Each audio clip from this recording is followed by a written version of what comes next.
So the whole game is on their part. You see, I'm not playing the game with them. I'm just pointing out the absurdity of asking the questions, because they really do not want the answers to their questions. So what they are really interested in is confirmation from me, so that they feel comforted, so they feel strengthened and fortified in the belief that they are really the answers. But there is a gnawing doubt in them. They are not so sure that the answers are the real answers for their problems. As I very often point out, there are really no questions there at all. There are no problems there. The problem is the solution they have, offered by those in whom they have faith, tremendous faith and confidence, and believe that teachers to be in possession of something, and their solutions are the real solutions for the problems with which they are confronted with. But really they are not the solutions. If they were the solutions should solve the problem, but the problems are still there. If really there is no solution for a problem, then the problem also goes with it. In exactly the same way, they really do not want the answers. So they are only interested in finding out somebody who confirms them.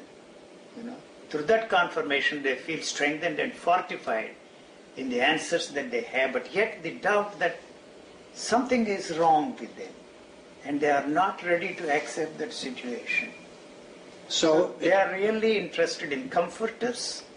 They are interested in ice packs so that they can feel comfortable in their situation. Actually, there are no comforters there. See, they are not really interested in solving the problems. I do not see any problem there. I see only the solutions, but I am telling them that they are not the solutions, but they are not ready to free themselves from the problems, and if the problems go, they also go with the problems, and they are not ready for that kind of a thing. So they are playing with this question and answer. You mean that if they solve the problems, or if we solve the problems, that we go in the process? You as you know yourself, you as you experience yourself, that moment of knowledge comes to an end. That means we die? That it's not just a psychological, poetic, romantic death, but a physical death occurs there. Physical death means clinical death. But there is no such a thing as a physical death for this body at all. So death is something which cannot be experienced by this body. As a matter of fact, the body is some sort of an idea that we have created for ourselves. The body has no independent existence of its own. You began this, whatever you want to call it, the conversation or the dialogue, by making a statement that you create me. That is true, but you must have an image of yourself. If you don't have an image of yourself, you have no way of creating me. You seem to have an image of me, and it is that image you project it on me and create me, whereas I do not have any image of myself. So I have no way of creating you. That seems to be the basic problem here, or the difficulty of understanding that how it is possible to be without an image. So the image we have of ourselves is put in by culture. Culture is the one that has created this problem for us. And so as a matter of fact, if you want to experience the existence of your own body, it is not possible to experience your own existence without the help of the knowledge that is put in there by our culture or society or whatever you want to call it. So the culture really teaches us how to see. How to see, how to look, how to hear, how to listen, how to experience things. Everything. So, and the most important question which we all pose ourselves and throw at others is how to live. So this is a living organism. It is not interested in asking any questions as to how to live. But at the same time, the culture, my parents and many other parents, tell kids from the beginning that they're not good enough. That they have to learn everything, and they get continuously actually flack or punishment for what they do wrong, very little compliment for what they do right. So the focus is on not being good. That is the basic problem which we are facing today. So, but this is not interested in learning anything and knowing anything from us. But to be able to function in this world, we have to accept what is expected of us. See? So, what they have put in there is the fear. The fear that, you see, will not be able to fit into the value system that they have created for us. Actually, they do not themselves believe in what they are teaching us. It doesn't operate in their lives. So they put that, you see, the neurotic situation across to the children and create this fear. See, what we have there is only actually the fear. The fear of losing what you know. The fear of losing what you are experiencing yourself through the help of that knowledge, what we call knowledge.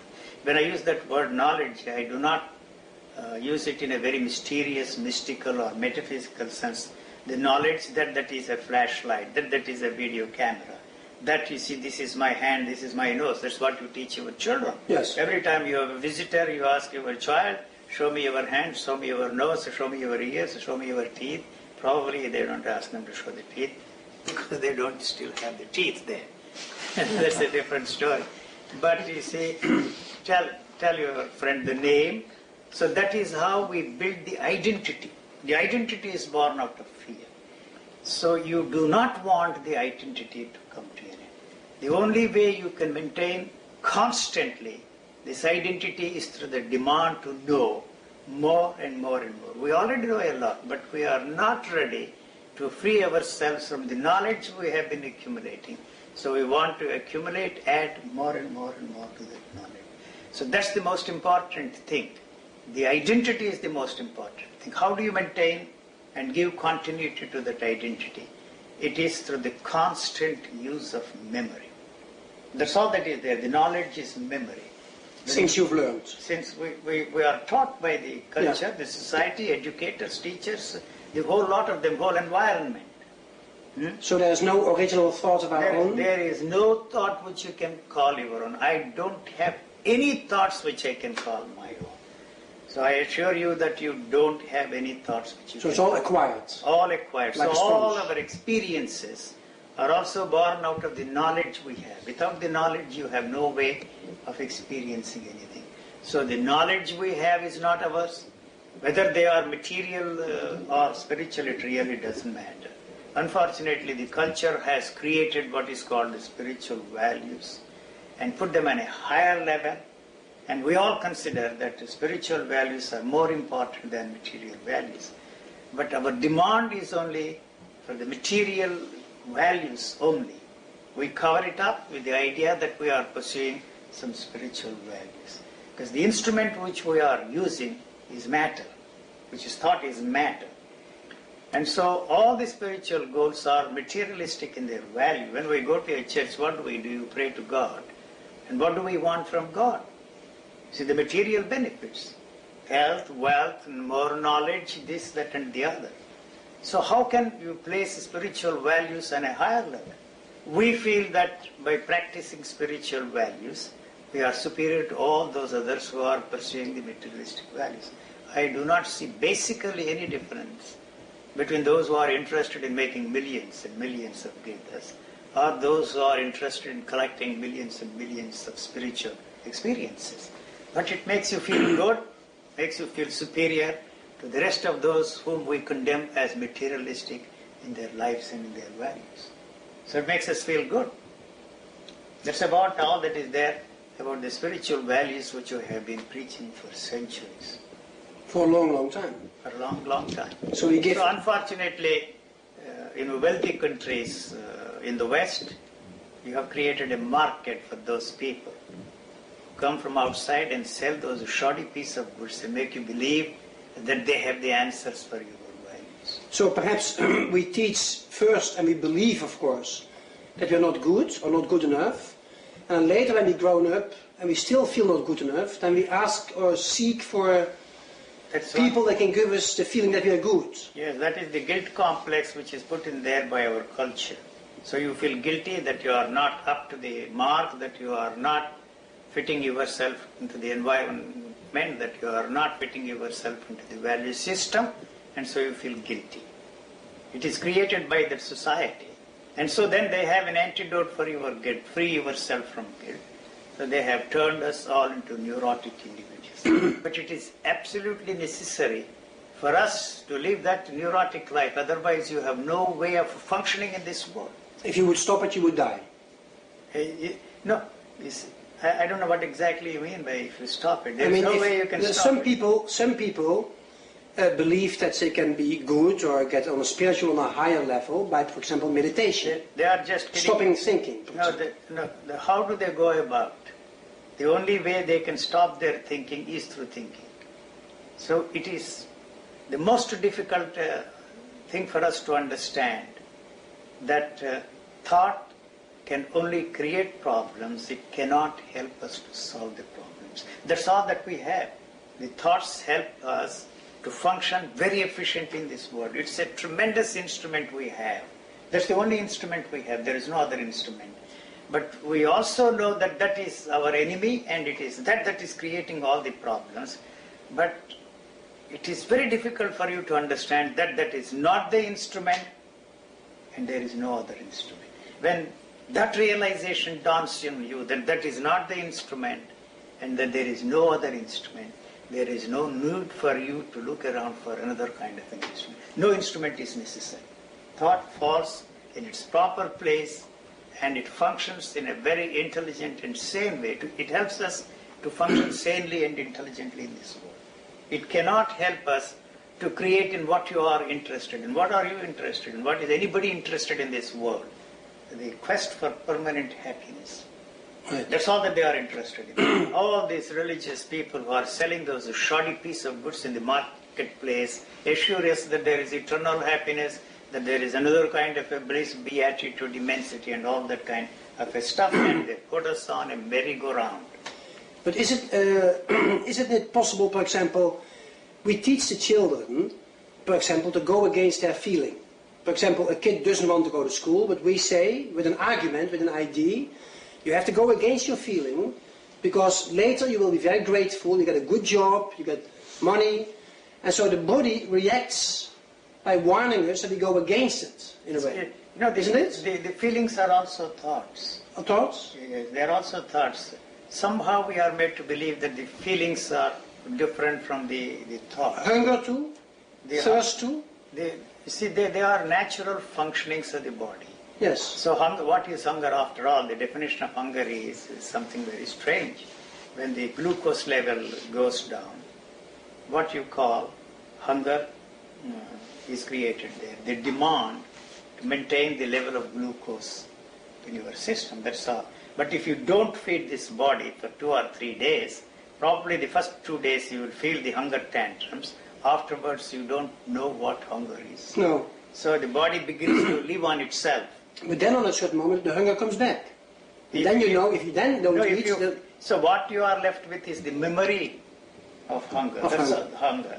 So that is why in all spiritual pursuits, the fasting is a very important factor, both here in the West and in the East.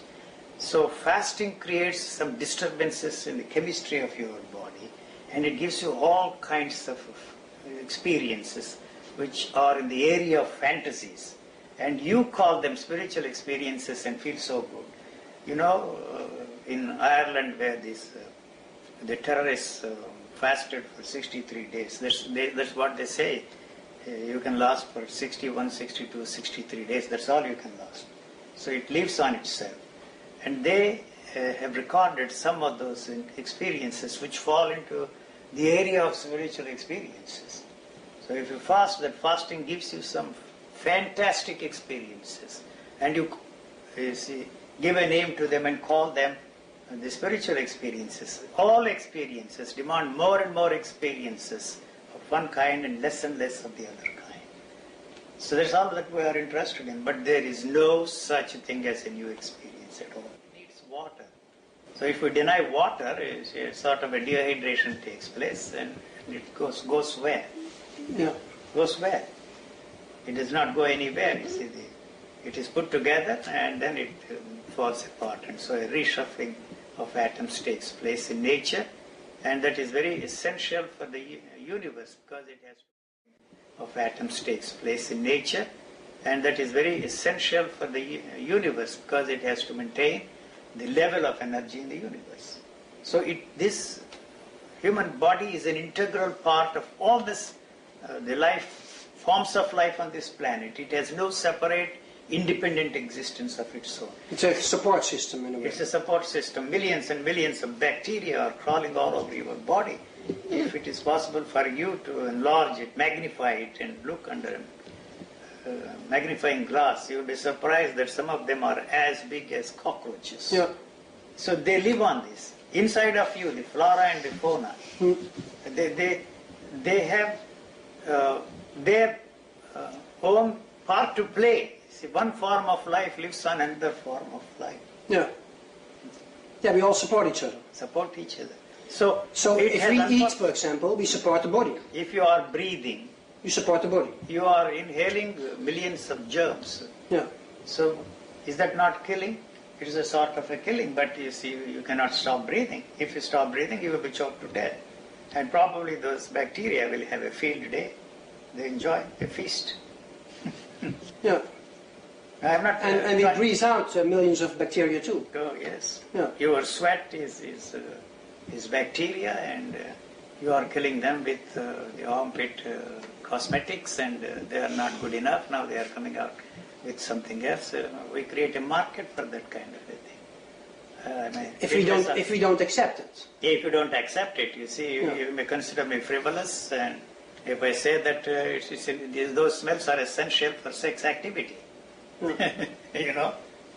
So you always smell. You know that. You see, yeah. Don't make fun of that. You see, the smell plays a tremendous part in your lovemaking, as is the case in the animals. We are no different from the animals. The unfortunate situation that the civilization has created for us to make us believe that we are created, if anybody has created us for a grander and nobler purpose than all these species on this planet. That's the first error. The second error is that the whole nature is created for our benefit.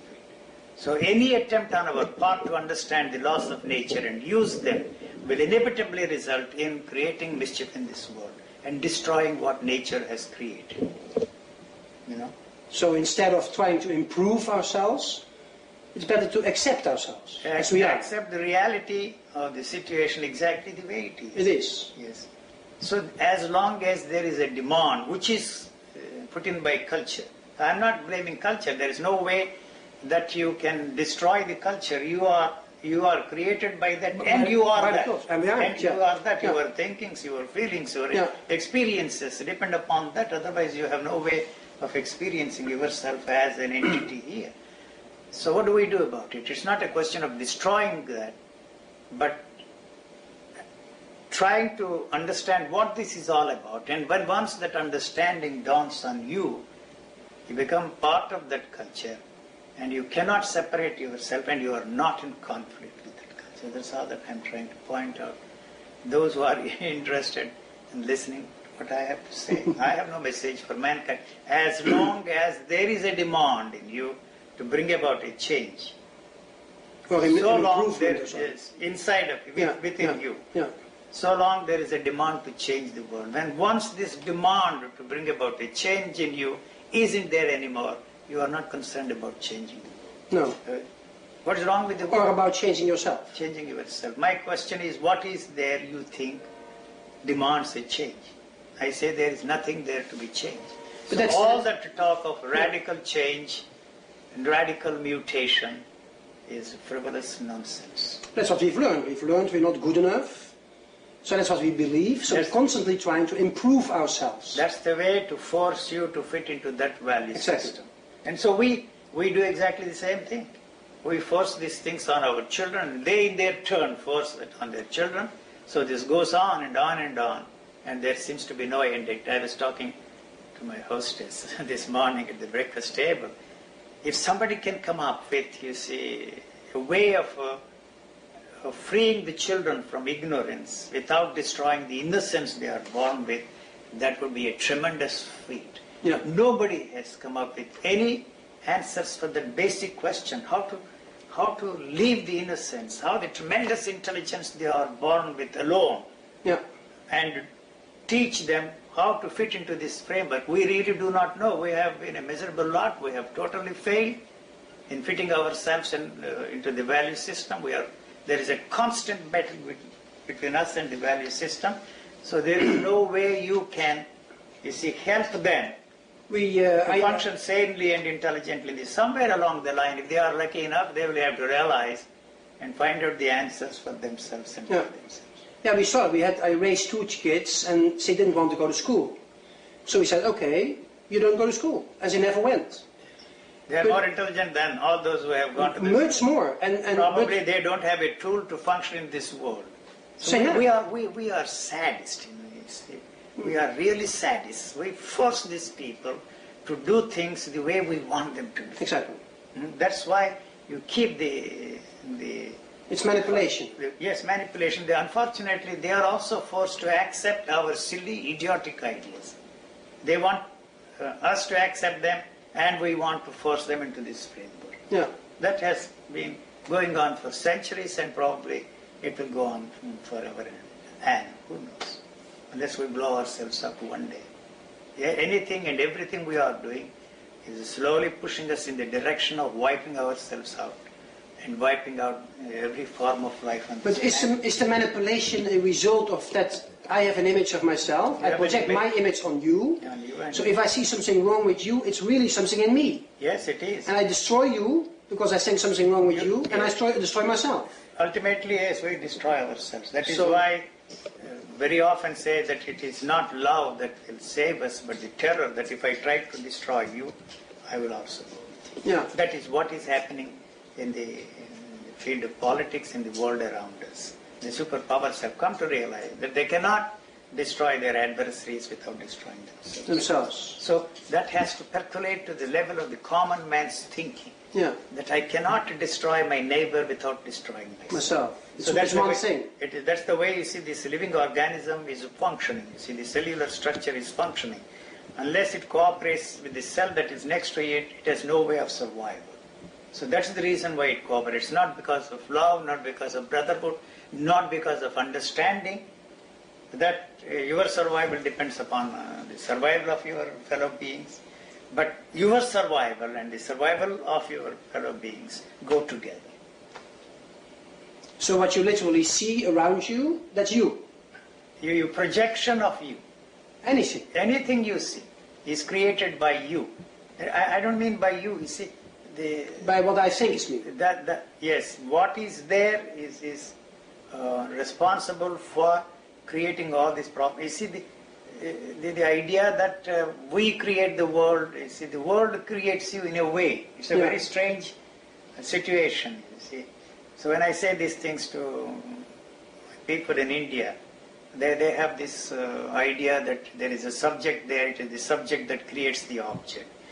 But actually, it is the other way around. You see, the object creates the subject. You see, if you say that's an object, we get into this discussion, metaphysical discussion, philosophical discussion, logical discussion, to prove that, you see, you say that there is an object, how is that object different from the subject, and so on and so forth.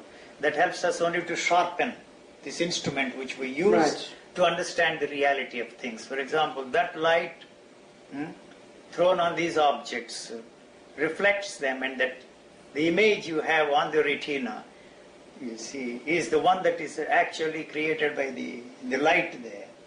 And in that process, the neurons, the memory cells are activated and tells you that she is a woman, that is a man, that his pullover is red and that is black.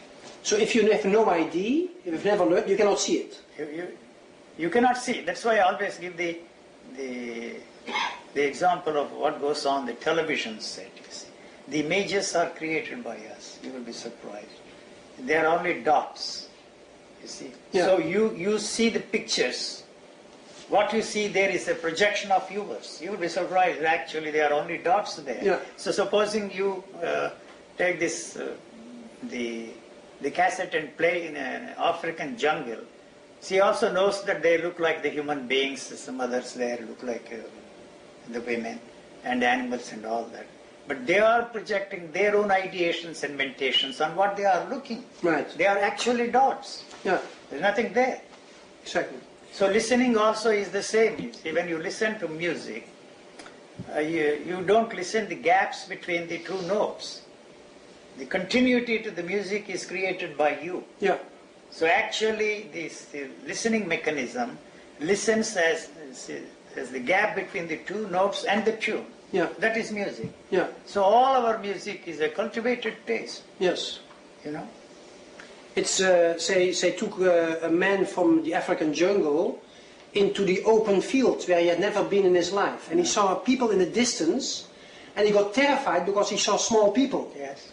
He had never learned distance, for example. No. So you have to literally learn everything. Even that is thought to function in this three-dimensional space is taught by somebody to us. Right. So otherwise you have no way of experiencing the three-dimensional space in which you and I are functioning. So we're totally stuck in a pattern. So when such a thing happens to a particular individual, the psychiatrist comes along and tells that, you see, we have got to put together the identity which you are losing. Without that, you have no way of experiencing even the three-dimensional space in which we are supposed to be functioning. The physical organism does not say to itself that there is a wall there. So it does not mean that when you go there, you hit yourself against the wall and hurt yourself. When you are there, then there is an action. That action is the intelligence that is there. So it moves away like the water flowing. If there is a block there, it either overflows or sidesteps and goes away somewhere else. So in exactly the same way, when you are there, this knows how to act because it doesn't want to hurt itself, hit the wall there. So, but you constantly live in the space created by your thoughts. Thought is a space, you know. Otherwise, you have no way of experiencing the space at all. Some moments when the thought is slows down, when the thought slows down, some individuals experience a state where there seems to be no space at all, and they are frightened. Yeah. At the same time, when the body gets into severe danger, then the first thing the body does is stop thinking. Stop thinking. And you run like you've never thought possible of running. You jump over walls that you never thought was possible. Certainly, if you are on the top of a tree and the branch falls, if you fall with it, it is the fear that is responsible for breaking your bones. Breaking your bones. Otherwise, if you are not frightened of the consequences, the possibility of breaking your bones when you hit the ground, then it becomes very supple. It's like a rubber doll, right. And it lands on the ground like a rubber doll. Like children, they fall from staircases and nothing happens. There was a story that a little child fell from a 7th floor or 8th floor, I don't remember the exact floor in New York. The child got up and walked away. You're right. So we should not try that experiment because no, don't. we break our bones. Yeah. So if you believe it, it happens. The fear that you will hurt yourself is, so you find yourself in a jungle. The cobras are the most beautiful creatures. You see. If you are not frightened that the cobra will kill you, you see, you will be surprised that they will take a walk with you. Yes. You know, or even the wild animals there. So when once you are frightened, you emit some sort of odors. So they have to take the first step. They don't trust the human beings at all because they kill for nothing. They kill only one person who is threatening to kill, but we kill all the hundreds and thousands of cobras, and that creates a problem in the fields because the field mice have a field day there, yes. And they destroy our crops, and we have a problem there. And so every species has a definite place in the scheme of things. It is our fear that it will destroy your child. You will be surprised that, you see, the cobras never bite a child, you know, because they know that the child is harmless. But if they look at us, they know that we are not harmless. We are going to kill not one cobra, but hundreds of cobras. And the reason we kill the cobras is because we are terrified of them. Terrified, and we emit odor, so it has to take the first step. We have better weapons than the cobra has, so it's fighting a lost battle with us. Yes. In nature, you see, they fight to the last, and that is the end, or if they find that they cannot fight, then they run away. So we are not like that. We create all the imaginable situations and try to destroy everything in nature. There is a tremendous balance in nature. We create all the imaginable situations and try to destroy everything in nature. There is a tremendous balance in nature. Our idea of harmony is born out of our very crude thinking. Yes, we have to, So the we feeling have that our- we have to fight nature, Yeah. and we are nature too, so we are fighting ourselves. We are fighting ourselves. Yeah, it's very interesting. So it's a contradiction. It's a contradiction. That's the neurotic's state that is created by culture. So there is no use blaming the culture. No. No, I'm not blaming the culture. If you destroy one culture, you replace with another culture. That's the human history. The body needs culture. The body does not need culture. No. If I put a kid in an island where there's nothing, no other people. It is your fear. They will probably find out some way of thriving in that environment. We don't Yeah. know. It is our fear that we are projecting on them. No, but say will take the culture of that environment. Certainly. Yeah. Yes. If I bring it in the nest of a wolf, it will become a wolf. It will become part of that Yeah. environment there, but it is Yeah. our fear.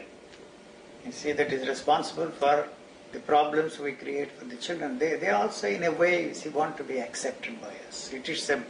It's not a one way. No. It is two ways. And children believe everything immediately. No, I don't No? think so. They question. Say question. They question. They are frightened to disagree with us, to argue with us, to fight. You see, what you put in them is fear. The fear is all that is there. You do not want the fear to come to you. The fear is not something abstract. The fear is something living there. You don't want to look at that fear. You have no way of looking at that. The only way you can deal with the fear is how to be free from fear. That's all that we are told. You know, all the therapies, all the techniques that are offered to us is how to deal with something that you cannot deal with. It's something living there. So Yeah. all these houses are dead houses created, born out of the imagination. So we have no way of dealing with that at all. No, and all our institutions are based on fear. The whole police, thing, bank, insurance, everything is based on fear. everything, the status quo, Yeah. everything, even the whole legal structure. So the whole fear is born out of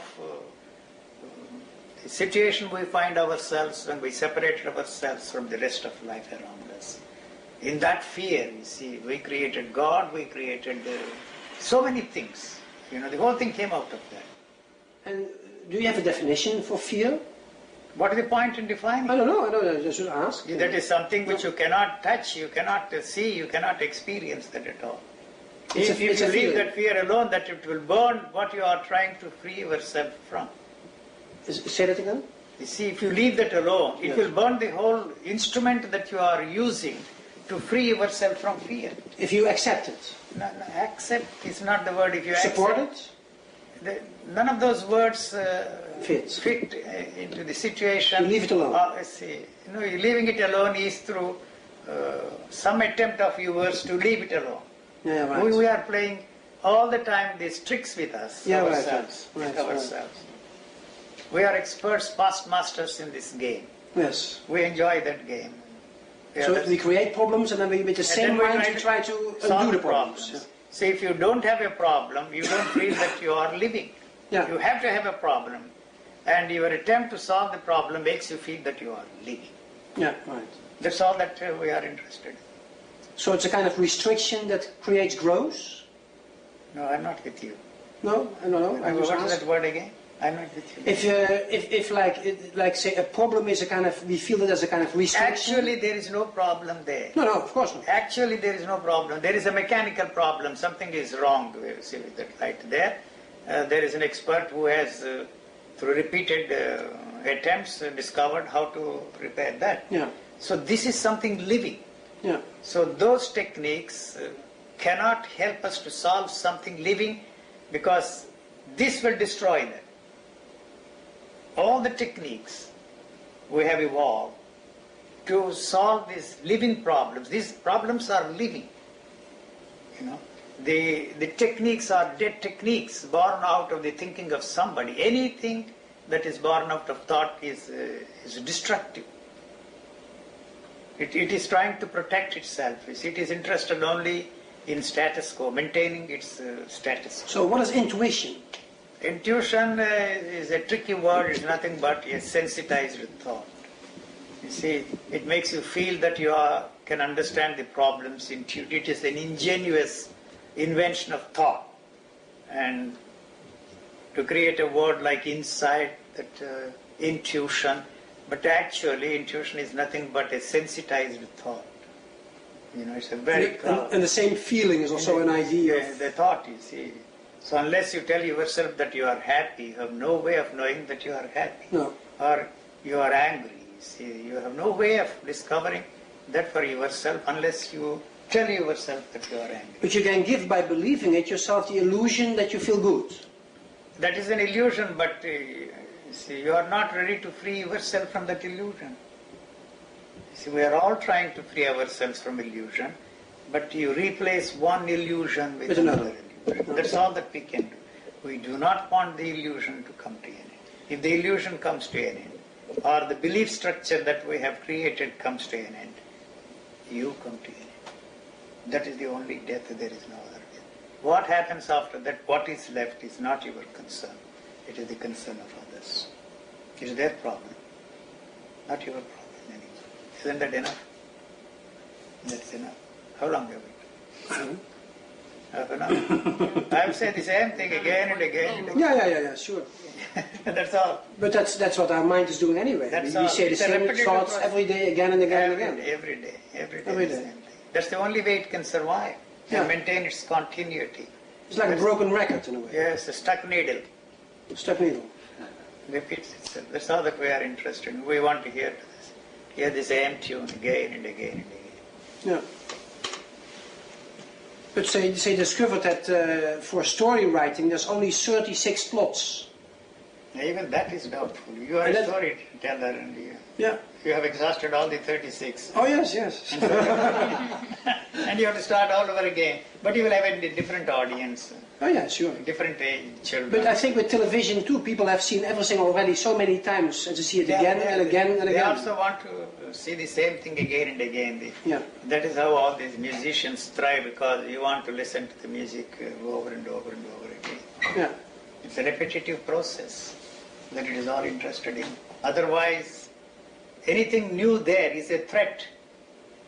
It takes time. See, in any field, in the field of science, in the field of music, in the field of art, it's not so easy for those people who are caught up in this classical music to enjoy the pop and rock music today. They blame these children. They say, your tastes are very vulgar, they say, but the moment you see this comes on television, I have a friend who is steeped in this classical music. He turns off the television. Yeah. Why the hell does he do it? I asked him. He said, that's also music. He just cannot take that music.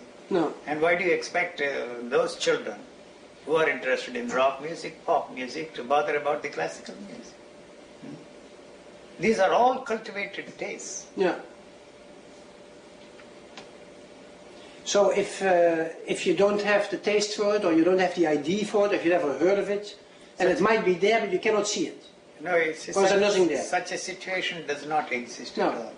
Either you are familiar with this, or you have cultivated a taste in the Western music, or the Eastern music, or pop music, or rock music. The problem with the modern electronics is that you are not satisfied with the 2 microphones, 4, 8, 16, probably very soon we will have 32. It's already 48. 48, so it's more than your story plots. That is something. So you have to have the same titillation there, you see, otherwise you don't feel. That's music, you know. Yeah. Well, that's fun, that's life. C'est la vie. Yeah, nothing wrong. Nothing wrong, I'm not saying anything. So, but we feel superior because our tastes are very refined. Yeah. And you know, those boys who listen to this rock music, pop music, it's all sexy, it is this, that and the other. But I don't see any difference between what is rock music. Music is music, you know. Like food, you know, all our tastes are cultivated tastes. So one man's, I cannot say this is an age where feminists are fighting for their rights. The languages also, you see, is very strange, you know. But then if you believe that mankind, you say, but what about half the population don't seem to have any role to play in this world? Yeah. The language structure is so absurd. Mankind, you say, you always refer to man as if the other half does not exist. They have every right to fight for their rights. That's not what I'm saying. But what I'm saying is that one man's food is another man's poison. See, I'm just quoting in that proverb. One man's taste is another man's taste. Is different, So there it is. But try to find out the common factor. It is very difficult, So, but the belief... we always force others to accept our thinking, our beliefs, our ideas. You can believe what you like. The moment you try to impose your belief on your neighbor, you are creating a war there. Right. You can believe in what you like, but you use that as an instrument of destruction. Force it on others. On others, yes. That's what we do. That's what religions have done. In the name of love thy neighbor as thyself, we have killed more people than all the recent wars put together. How can we justify that? We use God as an instrument of destruction. We use love as an instrument of destruction. Brotherhood as an instrument of destruction. So that's all that we are interested in, imposing our ideas on others. And what is the conversation between two individuals? You'll be surprised. You are, through logic, through rationality, through every instrument you have at your disposal. If everything fails, you play the last card. If you loved me, you would not do this. These are all parenthetical clauses. The conversation between two individuals is to make the other person to do the things exactly the way you want them. You want them to. Otherwise, the whole conversation comes to an end. Yeah. Some people go to a movie when they come home. I ask them, how is the movie? Just a question, you see. Instead of telling me it is good or bad, I will be satisfied if they said only bad or good. But they go on and on and on for 15 to 20 minutes to tell me why the film was bad. And compare that film with all the other films which they have seen before or which they are going to see. That's all the conversation. So if you are a past master in that kind of a game, you are considered to be a great conversationalist. Yeah. Or you descend to the level of salon de thé or coffee table conversation, or what is the other phrase we have? Cocktail lounge. Cocktail lounge, yeah. Yes. You talk about the food you eat and your taste and the clothes you wear, where you bought this. I'm not cynical, I'm just pointing out. No, it's mostly talking about problems, actually. Yes, that's all. And your taste, how refined your tastes are and how bad my tastes are. That's all the conversation. Everybody is trying to educate everybody. You'll be surprised that we can learn a lot from children than from all the secular and spiritual teachers put together in this world. Because it's life speaking to us. Yes. We are not intelligent enough to understand what they are trying to teach us. Yeah. We think that we know a lot. We have got to learn a lot from those children. They will teach us a lot. Yeah. It's true. The problem is that we cannot deal with them. They are too much for us. The energy they have, tremendous energy they have. We don't have energy to deal with those children. It is a tremendous problem. I don't have any easy answers for that. I'm not a teacher. I'm not an educationist. I'm just pointing out that I have learned much more from a child than from all the spiritual and secular teachers put together.